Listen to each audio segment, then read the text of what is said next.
Bonsoir. Vous connaissez sans doute les animaux malades de la peste. Fable en deçà des Pyrénées, réalité au-delà, pourrait-on dire, aujourd'hui. Comme chez La Fontaine, c'est un mal qui répand la terreur, mais, et c'est la nuance de taille, il n'est pas inventé par le ciel pour punir les crimes de la terre. La peste porcine africaine, apparue pour la première fois au Cameroun en 1982, est donc de retour.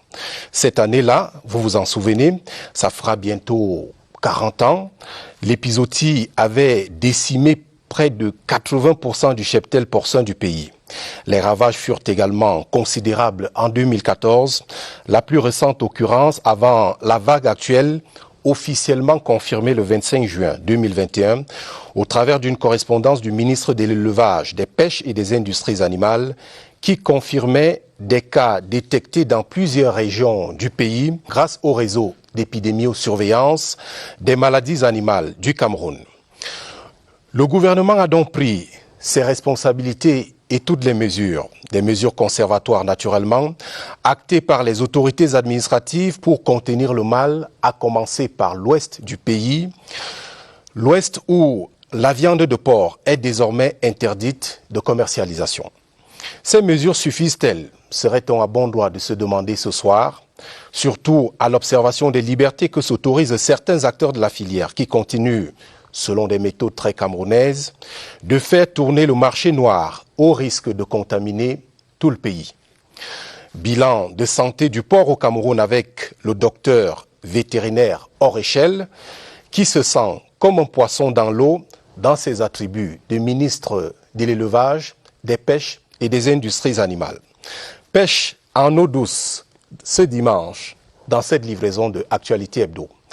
Docteur Taïga, bonsoir et bienvenue. Bonsoir, Robial.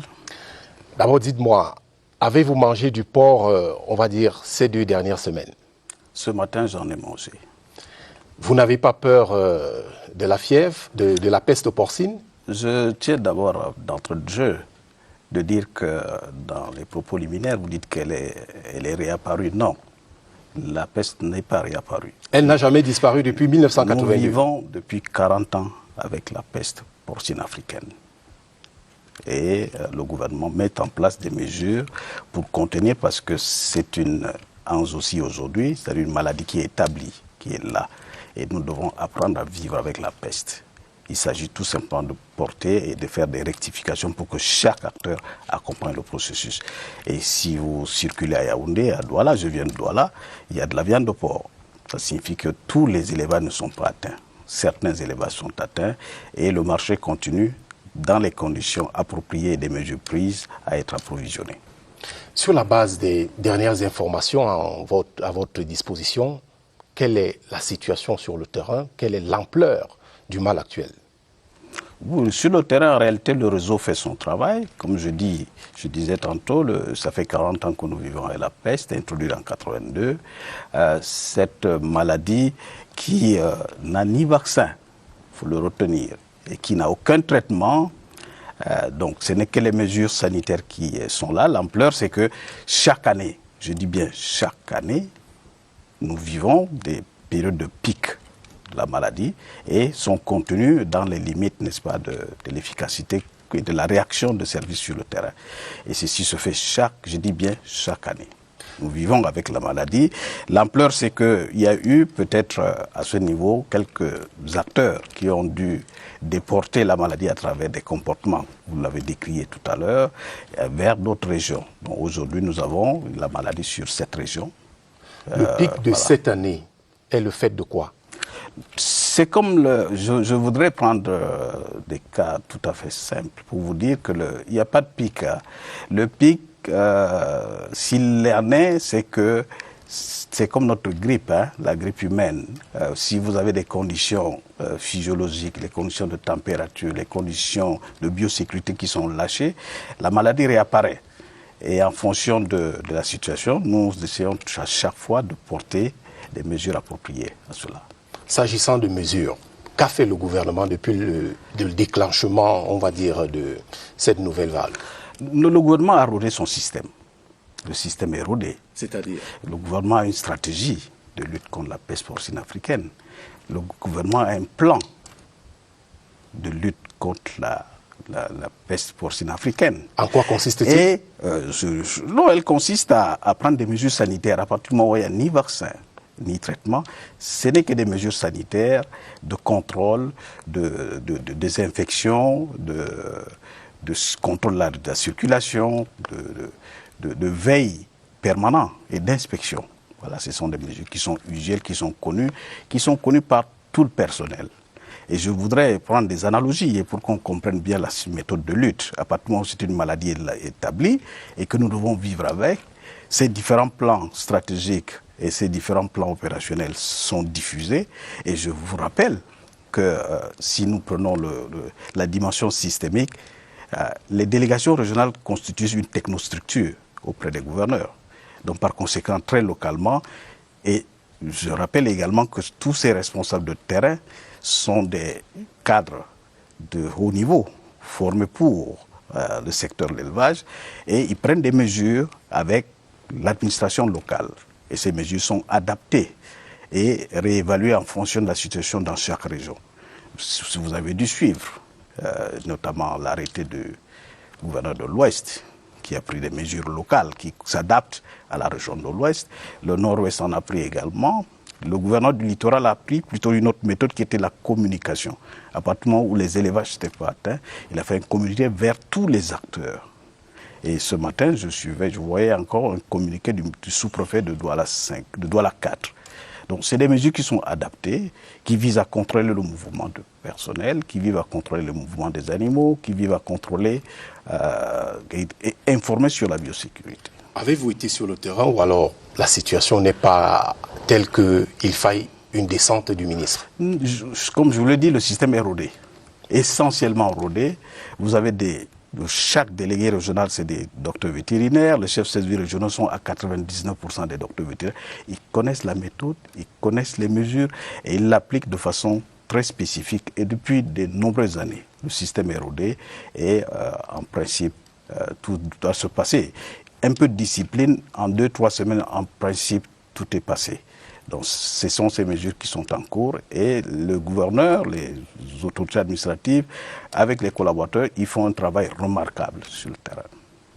Pourquoi n'avoir pas pris tout simplement, comme le prévoit l'Organisation mondiale de la santé animale, une décision d'utilité publique pour circonscrire les foyers de contamination et abattre les sujets atteints?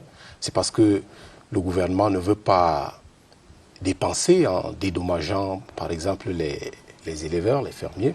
Non, c'est pas. En réalité, les méthodes s'adaptent. Hein. Si vous vous souvenez bien, en 2016, la vigueur avec laquelle le gouvernement a pris les mesures sur la grippe aviaire, c'était d'éviter évidemment que s'établisse ce genre de situation. À partir du moment où nous vivons déjà, c'est toutes les régions qui ont été atteintes de peste porcine africaine. Imaginez-vous le coût social d'une activité pour vider. Et ce n'est pas possible d'ailleurs. Je vous rappelle tout simplement qu'aujourd'hui, l'Asie du Sud-Est est essentiellement est atteinte de cette maladie. Je ne citerai pas les pays, que ce soit l'Europe centrale. De nombreux pays sont atteints, que ce soit l'Asie du Sud-Est, ce que je l'ai déjà dit, ils sont atteints. Et je lisais ce matin, mon collaborateur me faisait part de cette communication, où certains pays ont fait des barrières pour éviter que la faune sauvage, parce que c'est ça également. Donc les mesures s'adaptent. Mais ces barrières-là sont poreuses chez nous, en tout cas celles qui concernent les commerçants, les éleveurs, qui continuent malgré tout de laisser circuler et de transporter même les bêtes parfois en état de maladie. C'est ce qui donne l'intérêt à notre rencontre, c'est de communiquer ensemble. Donc qu'est-ce que vous leur dites aujourd'hui? Je dis aux éleveurs, je dis aux commerçants, je dis à tout le monde de respecter les mesures de biosécurité qui ont été établies. Ces mesures sont édictées dans les différents arrêtés qui sont tout à fait adaptés à chaque région, et de respecter scrupuleusement cela et de faire appel à nos services techniques pour les désinfections. Et s'ils ne respectent pas?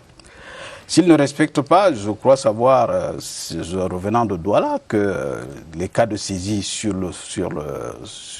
au niveau des stations routières, d'abord, il y a également, je veux dire, les agences de voyage qui favorisent le transport des carcasses d'animaux vers les zones de consommation, de demander leur contribution, leur participation. Parce qu'ici, il s'agit d'une lutte qui nécessite, elle est participative, cette lutte.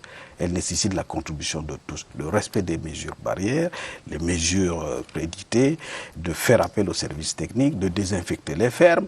Et le gouvernement a un stock de sécurité sur les équipements, sur le matériel de désinfection. Et nous le faisons à la demande des éleveurs, quand il est déclaré. Nous ne pouvons pas aller de ferme en ferme parce qu'il est impossible de se rendre compte qu'il y a une ferme, qu'il y a une peste dans une ferme.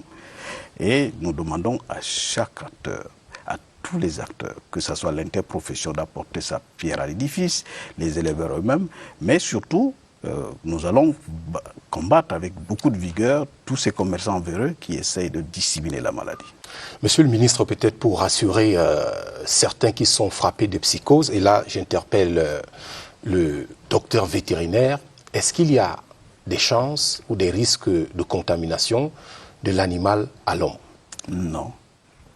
La réponse est non, parce que ce n'est pas une zoonose, c'est une maladie essentiellement porcine. Elle concerne l'espèce porcine, sauvage ou domestique. Donc il n'y a pas de risque de contamination de l'homme, mais il y a un risque de propagation très, très rapide si les produits, les effluents issus du traitement de la viande porcine sont déversés dans l'environnement. Donc nous pouvons rassurer les uns et les autres, il n'y a pas de risque.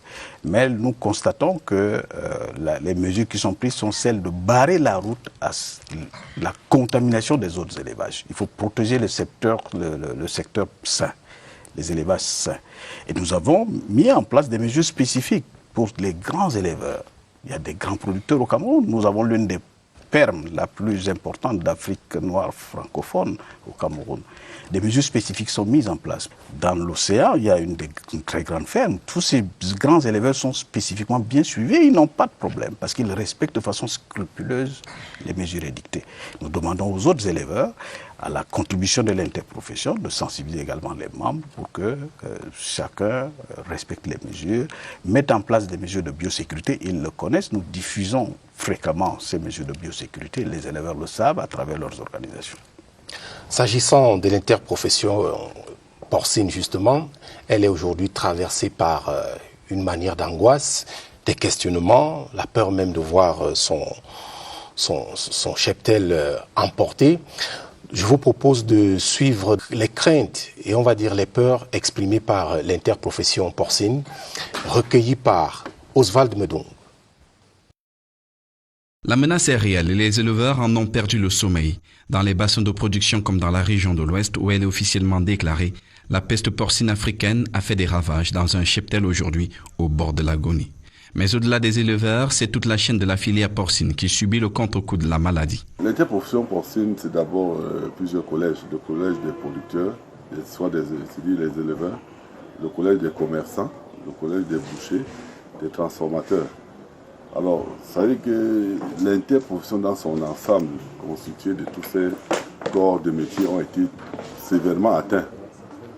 Avec le fait que l'interdiction prononcée par le monsieur le gouverneur demandait que les porcs ne circulent plus.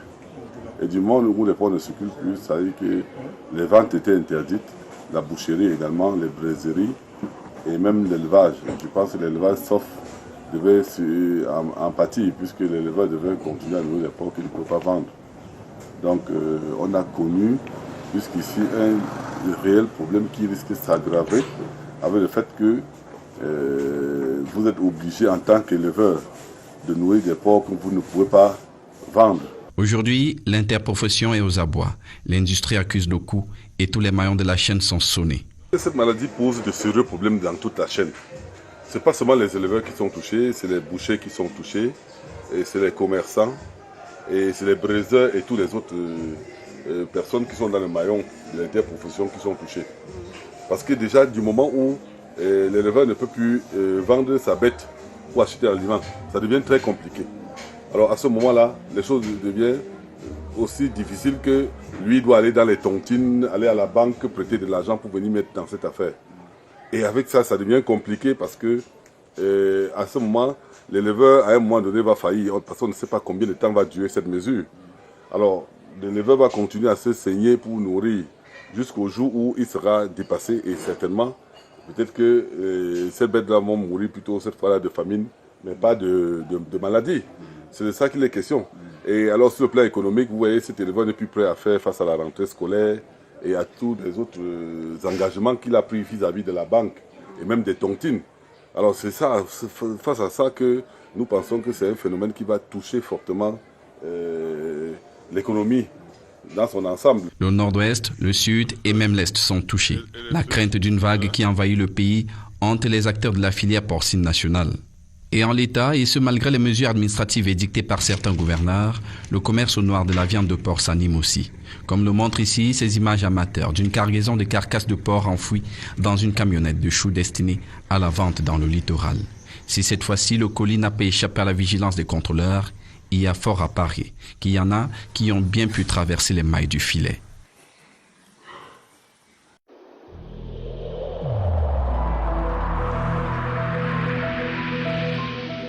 Tous les indicateurs, tous les chiffres montrent une reprise de l'activité du coronavirus.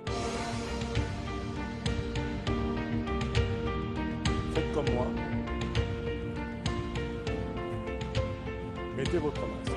Et chaque fois que vous le pouvez, désinfectez les mains avec un gel hydrocolloïdal. Et si vous n'avez pas de gel, vous utilisez de l'eau avec du savon.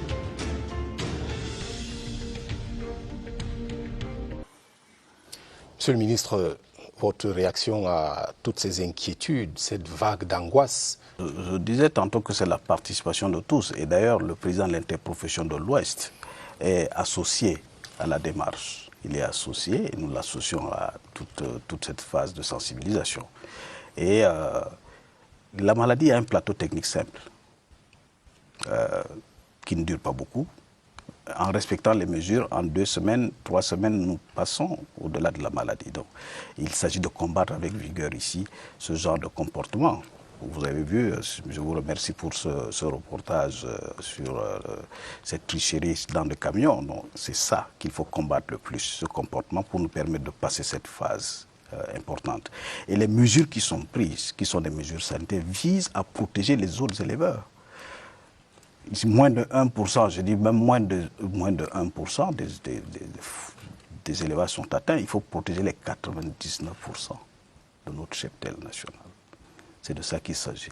Donc nous appelons ici tous les acteurs, notamment les commerçants, les bouchers, et tout le monde à s'associer et à s'adresser aux services techniques pour que les mesures soient rapidement, donnent des résultats efficaces, je pense. C'est de ça qu'il s'agit. Et que dites-vous aux Camerounais qui ont désormais peur de consommer la viande de porc? Le porc, la viande de porc, dans de bonnes conditions, abattue normalement, ne pose aucun problème, puisqu'il y a des examens antémortems. Mais ce qui est condamnable ici, c'est effectivement le recyclage, tel que vous l'avez vu, le recyclage d'animaux morts. Et la législation est claire au plan sanitaire, les viandes cadavériques sont interdites de consommation. C'est pour ça que le gouvernement protège le consommateur en extrayant du milieu toutes ces viandes cadavériques, mais également protège le cheptel en extrayant la contamination des autres élevages. Est-ce que ce qui se passe aujourd'hui avec la peste porcine africaine ne compromet pas, du moins en partie, les résultats attendus d'un projet comme celui du développement des chaînes de valeur de l'élevage et de la pisciculture, au moins en ce qui concerne le volet de l'élevage? Non, le gouvernement met en place un certain nombre de projets. Nous avons le projet de développement de l'élevage qui finance, et tenez-vous-en bien, à 60% de subventions. 60% de subventions pour les business plans qui sont réalisés. Beaucoup d'éleveurs participent à ce mouvement avec le projet de développement de l'élevage. Il est également prévu la mise en place des géniteurs nouveaux, à peu près 300, dont 100 d'ici la fin de l'année, qui seront des géniteurs pour pouvoir augmenter davantage. La première phase qui s'est passée avec le Naïma, près de 5000 géniteurs ont été diffusés gratuitement aux producteurs, permet aujourd'hui d'avoir, n'est-ce pas, une relance tout à fait efficace du système. Donc le gouvernement travaille. Un autre projet en cours de mise en place, c'est le projet de développement chaîne valeur de l'élevage, où Effectivement, les ports également sont concernés. Donc nous allons importer des géniteurs nouveaux pour les diffuser. Nous sommes en train de financer, parce que c'est la base, à travers le PRODEL des financements. Nous sommes en train de mettre en place un abattoir de port à Yaoundé avec le projet de la BAD. Notamment, c'est le projet de la chaîne valeur de développement de l'élevage. Donc, toutes ces actions du gouvernement visent à pouvoir booster le secteur qui se porte bien. Et je rappelle que nous n'importons pas la viande de porc au Cameroun aujourd'hui.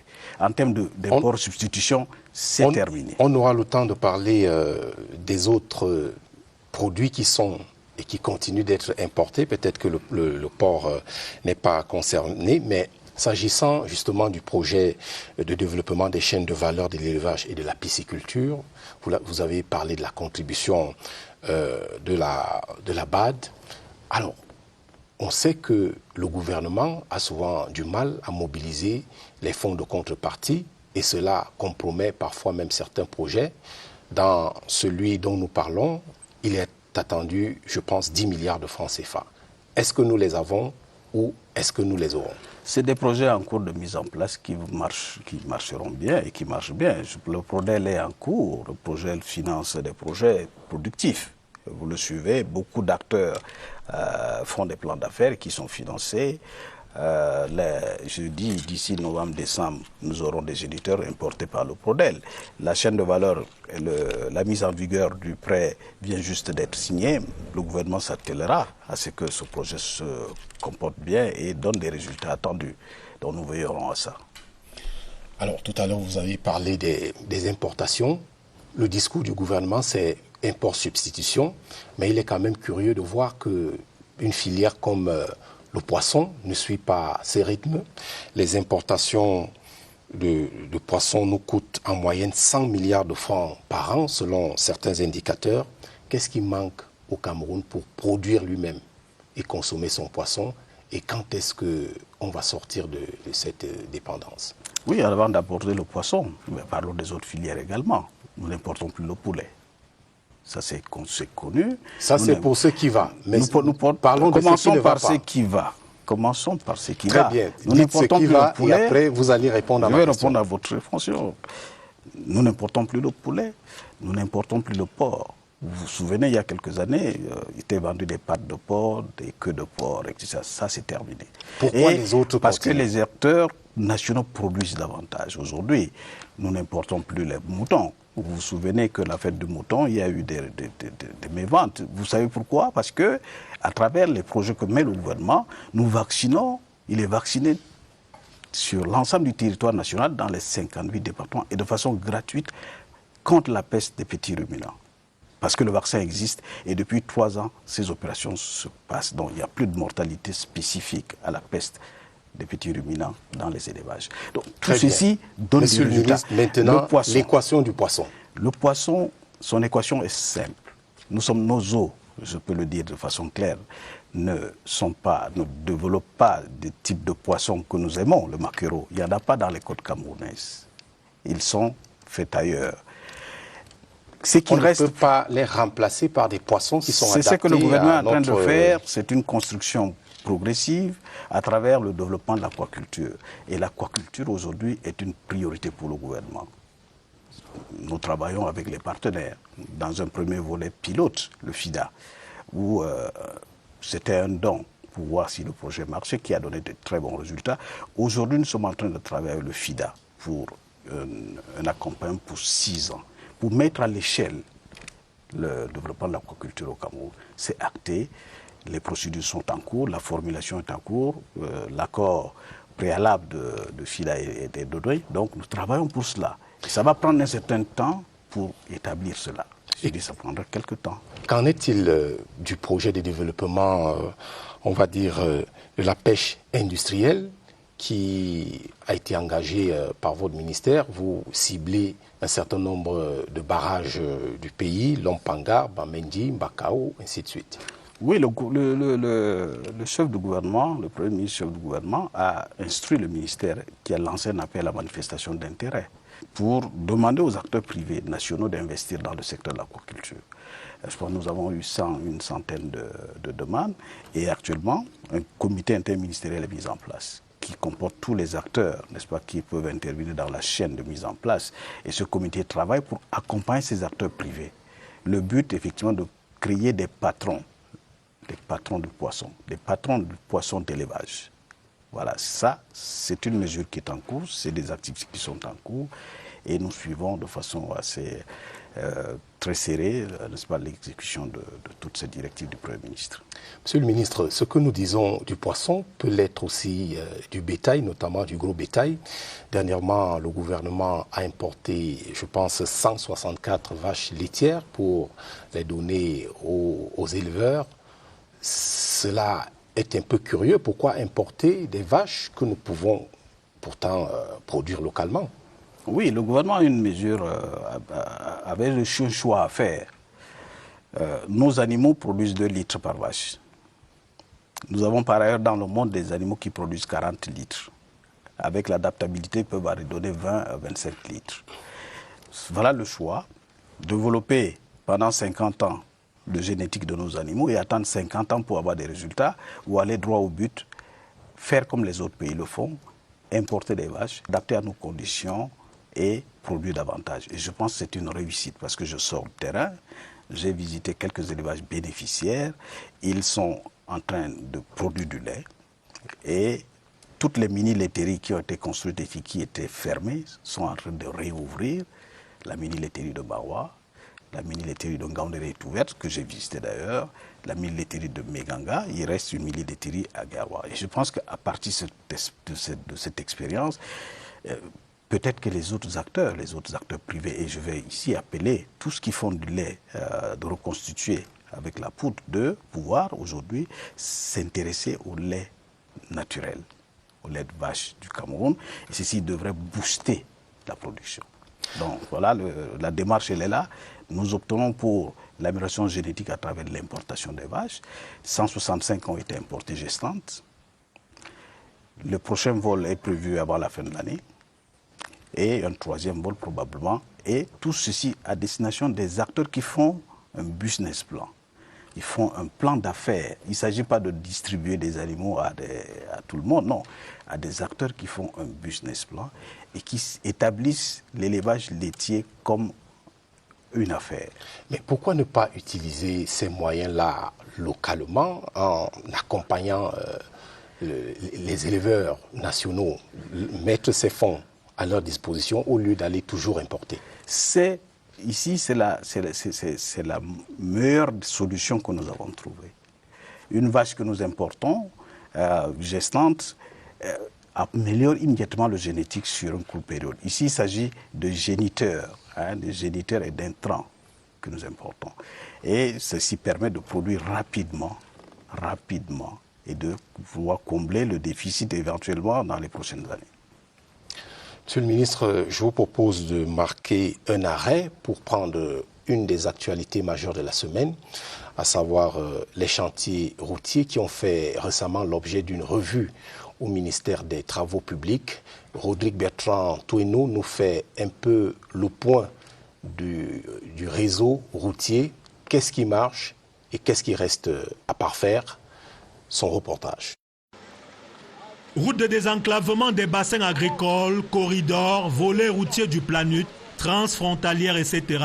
Le secteur des routes connaît depuis une décennie un certain dynamisme au Cameroun. Une quarantaine de projets routiers d'envergure quadrillent le territoire national. Trop de l'avis de certains critiques qui prédisaient que pour avoir trop embrassé, l'État allait mal étreindre. Que nenni! Prenons le volet autoroutier. L'autoroute Kribi-Lolabé est presque achevée et l'entreprise chinoise adjudicataire du contrat d'exploitation peaufine son ouverture au trafic. Le planning proposé avec l'entreprise, les travaux ils peuvent être achevés à 100% maximum en fin septembre. En fin décembre, ils peuvent être fonctionnels en totalité. Les 60 km de la phase 1 de l'autoroute Yaoundé-Douala seront aussi ouverts à la circulation en fin d'année. Autre projet, la partie camerounaise de la transfrontalière Sangmelima-Wesso. Les lots Sangmelima-Bikula et Bikula-Djoum, qui jouaient les canards boiteux, ont rattrapé leur retard. Il ne reste plus que moins de 5 km à bitumer. Le bitumage, l'on n'en parle plus sur la route Yaoundé-Bafoussam-Babadjou. Le dernier mètre cube de béton bitumineux a été étalé le dimanche 25 juillet 2021, permettant aux usagers de dire adieu au nid de poule. La qualité des travaux, c'est vraiment très bien et la chaussée adhère bien et c'est agréable de rouler. Les quelques projets routiers qui connaissent des difficultés sont ceux situés dans les zones chrysogènes, notamment les régions du nord-ouest et du sud-ouest et partiellement celles de l'extrême nord où les travaux de construction de la route Mora-Dabanga-Kousseri sont à l'arrêt. Mais le gouvernement est déterminé à relancer les travaux, fort du succès remporté dans la relance des travaux de la route Maroua-Mora qui pourra être réceptionnée en fin d'année 2021. Au bout du compte, si tous les engagements des entreprises sont tenus, plus de 700 km de route bitumée seront réceptionnés en fin d'année 2021. Une grande première depuis l'indépendance du Cameroun. Alors, la question des routes, j'imagine que c'est également intéressant pour les activités d'élevage, des pêches, et ainsi de suite. Bien sûr, vous savez, la session qui dit que là où la route passe, le développement suit. Je voudrais prendre une anecdote qui va du projet laitier pilote de Ngaoundéré. Si le projet a eu des problèmes, c'était parce qu'il y avait des problèmes d'évacuation. Aujourd'hui, Ngaoundéré et Yaoundé et Douala sont reliés par une route bitumée. Vous voyez, la route qui s'ouvre sur Tibati va également servir au secteur de l'élevage. Donc je pense que la route, et il faut être de mauvaise foi pour voir que tout se transforme autour de nous. Moi, j'ai été à Bafoussam, la ville s'est transformée. Nous voyons que, nous découvrons que les routes sont ouvertes et la circulation est fluide. Je pense que c'est une bonne chose pour le développement. Monsieur le ministre, parlez-nous un peu du projet de développement de l'élevage qui est mené en partenariat avec la Banque mondiale. Il devrait s'achever, je pense, le 31 janvier 2023. À cette date, il a apporté quoi aux éleveurs et à l'élevage? Vous vous souvenez qu'il y a quelques années, il n'y avait pas de financement de cette nature dans l'environnement du secteur de l'élevage. Et le gouvernement a opté pour la diversification des sources de financement. Aujourd'hui, le gouvernement a, en partenariat avec beaucoup de partenaires, la Banque mondiale, nous avons le PRODEL, la Banque africaine de développement, il y a le projet de développement chaîne valeur, l'élevage, le FIDA, nous avons travaillé sur l'aquaculture, mais qui va s'étendre pour 6 ans également sur l'aquaculture, la Banque islamique de développement, avec laquelle nous travaillons sur un projet de développement de commercialisation du bétail, parce que c'est une chaîne de valeur que nous mettons en place. Du champ à la table, ou de la bergerie à la table, ou de l'étable à la table. Donc c'est de ça qu'il s'agit. Et ce concept est mis avec la participation de tout. Le PRODEL est un projet qui a 4 composantes essentielles. Une des composantes fortes, c'est de financer des élevages de moyenne importance. Les business plans, donc c'est une approche tout à fait qui intègre une rentabilité dans les approches des affaires. À ce jour, on a financé des élevages dans quelles régions? Toutes les régions du Cameroun, toutes les régions, tous les délégués départementaux, ils sont 58, sont des points focaux du PRODEL. C'est un progrès inclusif qui intègre les acteurs de terrain. Donc ils sont les points focaux. Tous les délégués régionaux sont les présidents des commissions d'attribution, d'analyse des business plans. Donc c'est très décentralisé comme structure.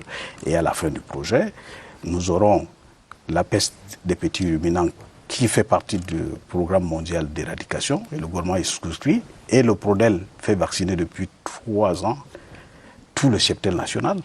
C'est un acquis. Le PRODEL, aujourd'hui, est en train de mettre en place des activités dans le domaine laitier.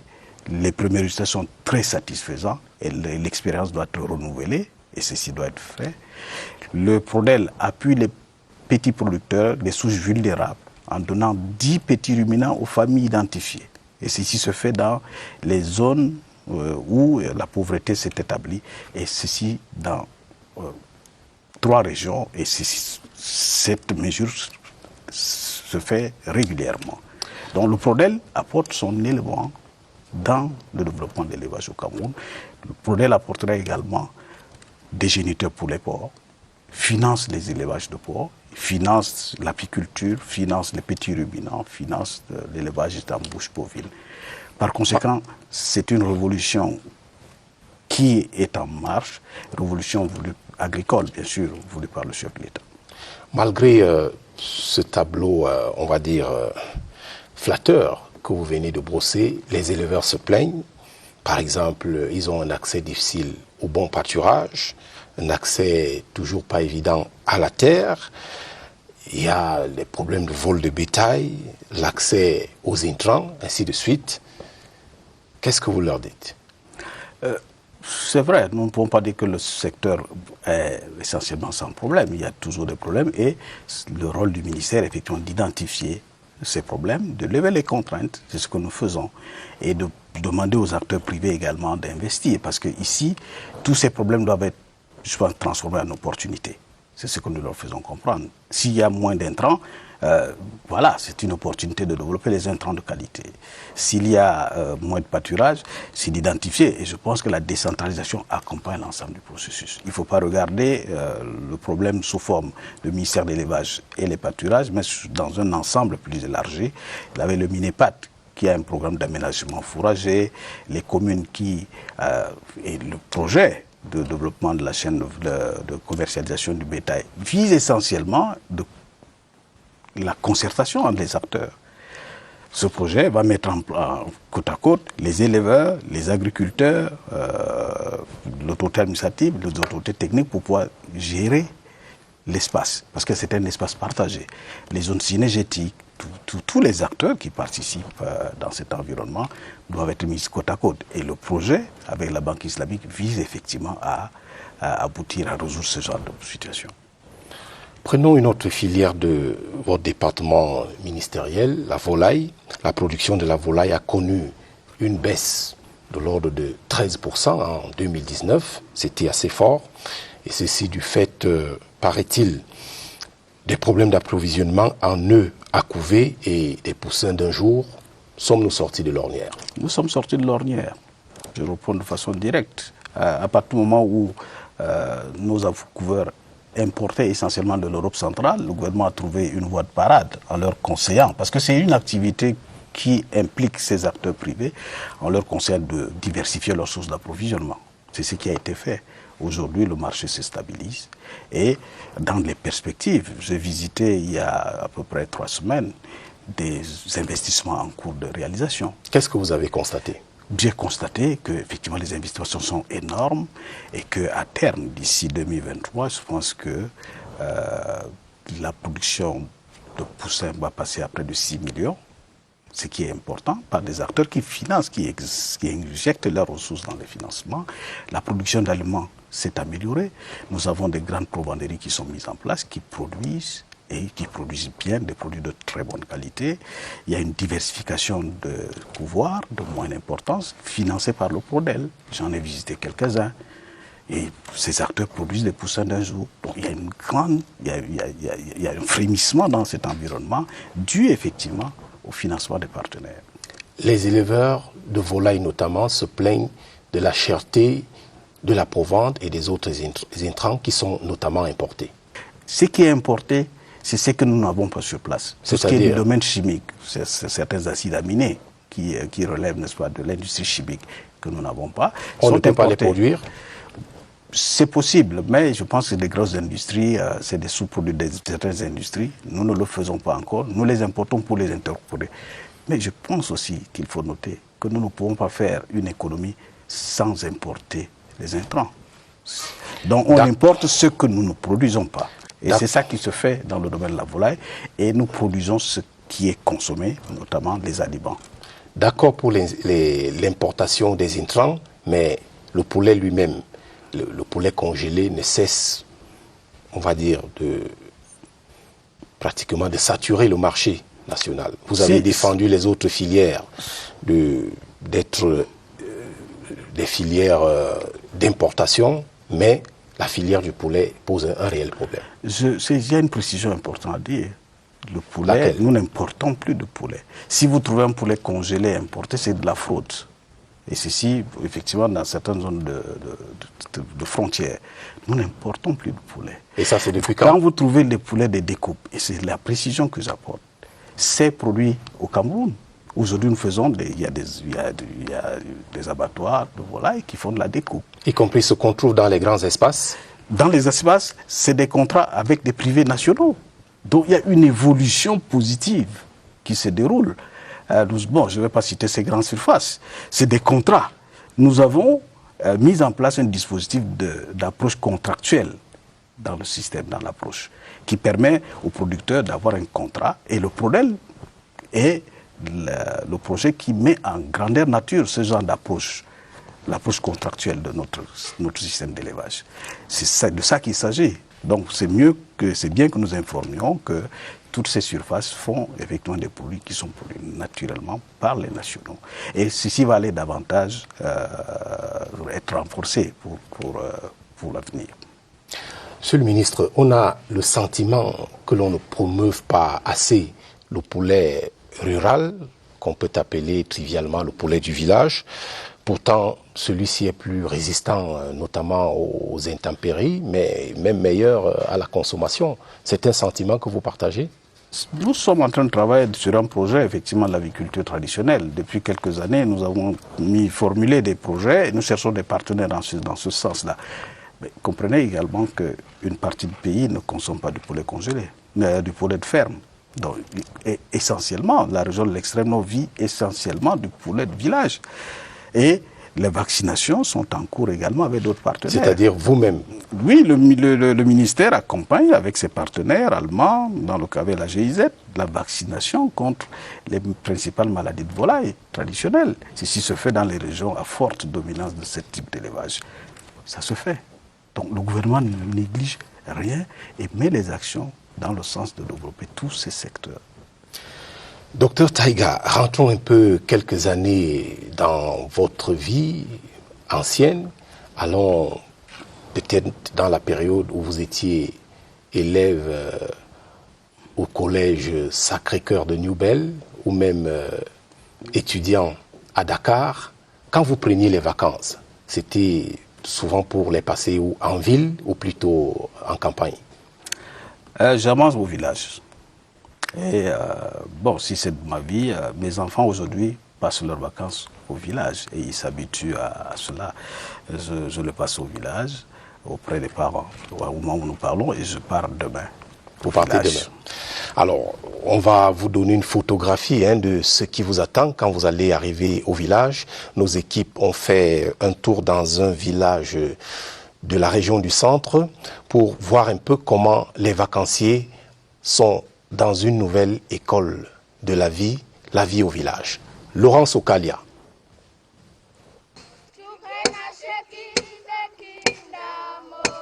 Des airs de cité fredonnés sur un beat de bois coupé dans les forêts de la Léquier. Si mamie chante en anglais, les tout petits l'écouteront ce soir conter les fables en langue étonne autour du feu. Un échange culturel qui se mijote depuis le début des vacances. C'est la petite fille là qui va préparer même. C'est elle-même qui a cherché et préparé. C'est elle qui va préparer. Les larmes d'aujourd'hui seront les souvenirs heureux de demain. Si Clément met son corps à l'épreuve du travail manuel, c'est pour remplir sa hotte d'anecdotes à la rentrée. Je suis venu travailler, j'ai lavé les assiettes, j'ai lavé les marmites, les caleçons. Je suis en train de l'apprendre les travaux champêtres parce que quand moi-même j'avais son âge, c'est ce que mon père m'a appris. Et moi aussi, je l'initie dans ce sens-là. Je suis venu attacher la chair au champ. L'expérience n'est pas que culturelle, elle est identitaire. Sur le chemin de la vie, seuls ceux qui savent d'où ils viennent sauront où ils vont.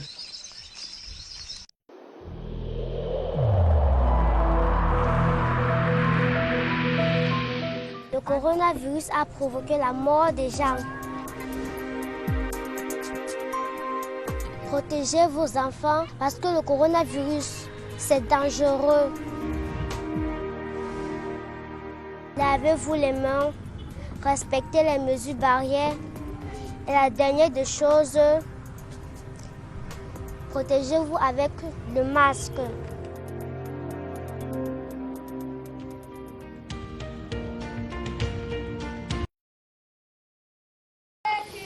Une réaction à ce que vous venez de voir? C'est un plaisir de voir que ces enfants vont au village. Et je conseille aux parents d'envoyer les leurs vers les villages. Ils vont apprendre nos cultures, mais également à faire de l'élevage. Ceci sera bon pour le pays. Quand vous irez au village demain, vous allez vous occuper à quoi? Je vais sûrement m'occuper de la politique. Vous savez que nous sommes dans une phase de renouvellement des organes de base. Donc, je vais m'occuper de cela. Monsieur le ministre, il y a certains internautes qui ont réagi sur les pages web de la CRTV. Leurs préoccupations ont été rassemblées par Aline Florence Nguini de la rédaction web. Une seule question, celle de Arnaud Bernardin. Dans le cadre du PRODEL, le projet de développement de l'élevage, est-ce que la subvention seule du projet n'aurait pas suffi à financer les sous-projets des organisations des producteurs?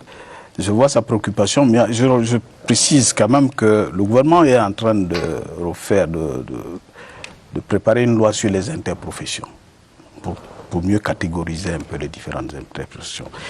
Et nous intervenons avec les microfinances. Pourquoi? Ce n'est pas seulement les microfinances, mais c'est le système de financement. C'est parce que c'est une démarche en réalité du gouvernement. Une démarche pour que les banques, le système bancaire s'intéresse aux investissements agricoles et qui finance le secteur agricole. Donc c'est cette démarche qui est en cours pour mettre sur la place des investissements les techniciens, les demandeurs d'investissement des éleveurs, mais également les banquiers. Après le PRODEL, il faudrait bien qu'on finance nos secteurs. Et ça se fera comment? Vous y pensez déjà? Nous y pensons et nous appliquons ça avec le PRODEL. Quand le financement est de sollicité, il y a une part pour le producteur, il y a une part pour la banque qui est autour de 30% et l'État intervient pour 60% sous forme de subvention.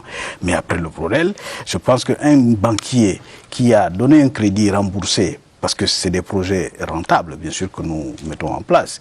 Un banquier qui a donné un appui financier qui a été rendu est prêt à, je pense, nous pensons qu'il est prêt, il sera prêt à redonner un crédit également à d'autres éleveurs. C'est de ça qu'il s'agit. Il s'agit de faire une mutation du secteur pour une source de financement permanente à travers les ressources qui sont là, les épargnes, etc. Parlant de mutation, Monsieur le ministre, comment moderniser aujourd'hui notre élevage pour produire en quantité, on va dire, industrielle? C'est les acteurs. Le gouvernement a mis tout en place aujourd'hui, tout le dispositif est mis en place. Les différents textes sont là, l'approche technologique est connue. C'est les acteurs qu'il faut mettre en place, c'est eux. Moi j'ai été invité par le JICAM. Et je suis allé au JICAM. Et vous savez pour faire quoi? Pour leur demander que je cherchais des clients qui doivent investir dans l'élevage, des clients qui doivent investir dans l'aquaculture, des clients qui doivent investir dans les autres secteurs, les services, parce qu'il faut, c'est toute une chaîne de valeur. Donc, il faut des investisseurs sur l'ensemble de la chaîne. Ce n'est pas l'État qui fait l'élevage, c'est les investisseurs, c'est les producteurs. Et c'est le message que je passe.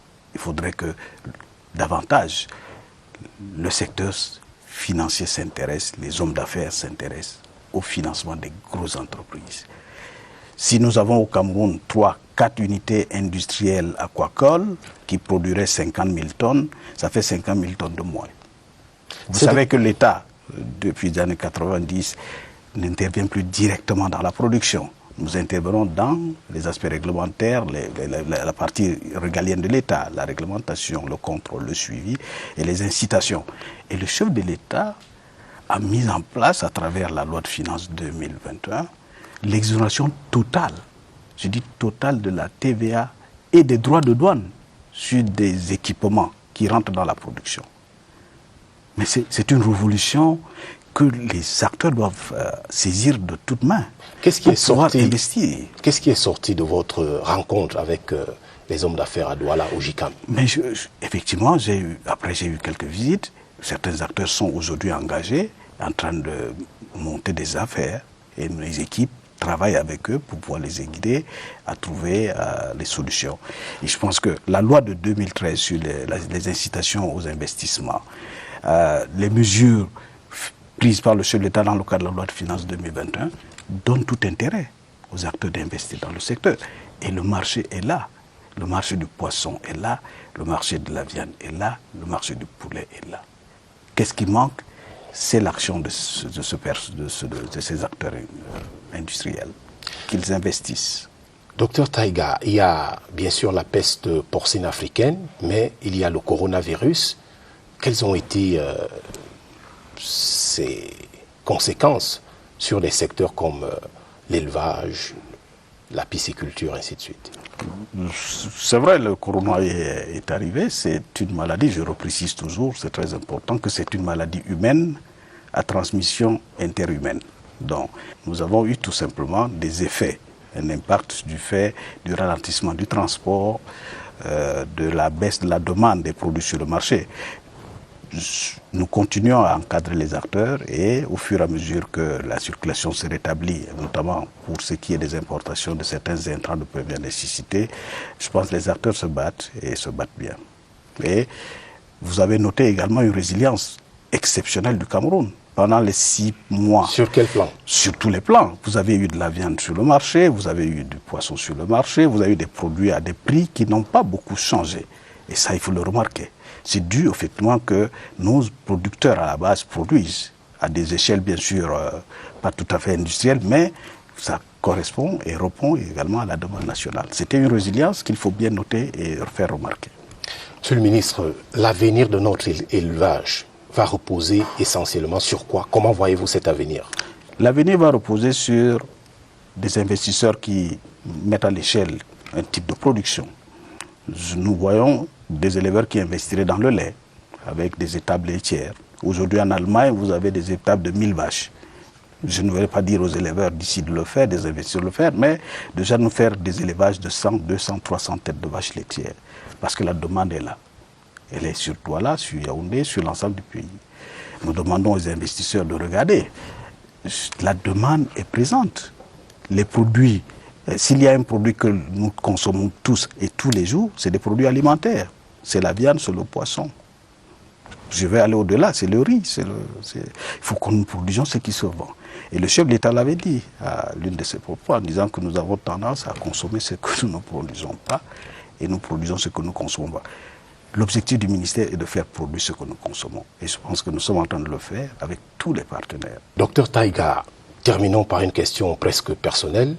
Lorsqu'on est ministre de l'élevage, des pêches et des industries animales, comme vous, depuis pratiquement 10 ans, ça fera exactement 10 ans le 9 décembre prochain, si je ne m'abuse.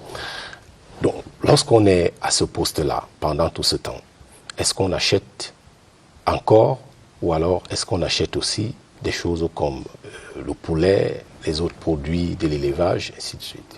On achète la volaille, on achète tout cela. Et c'est très important de participer à l'économie en achetant soi-même. Les éleveurs ne vous font pas de cadeaux? Il peut arriver que nous en faisons aussi. Donc ça rentre dans un circuit, n'est-ce pas, de solidarité à l'africaine. Monsieur le ministre de l'Élevage, des Pêches et des Industries Animales, merci d'être venu à Actualité Hebdo. Merci, c'est moi qui vous remercie. Ça permet au moins, tout au moins, de pouvoir clarifier un certain nombre de choses, notamment en ce qui concerne la peste porcine africaine. Nous devons apprendre à vivre avec la maladie, mais nous appelons un peu à plus de discipline pour certains acteurs qui essaient de favoriser, n'est-ce pas, la diffusion. Nous appelons également les investisseurs à regarder gros, à financer essentiellement ce qui se consomme au Cameroun, le lait, le poulet, la viande de bovine, le mouton et tous les produits et services connexes. Mesdames et messieurs, merci également d'avoir regardé cette autre édition. Terminons par un hommage à Jacob Desvarieux, un leader du groupe Kassav qui nous a quittés malheureusement vendredi des suites de Covid-19. Il est décédé au CHU de Pointe-à-Pitre en Guadeloupe.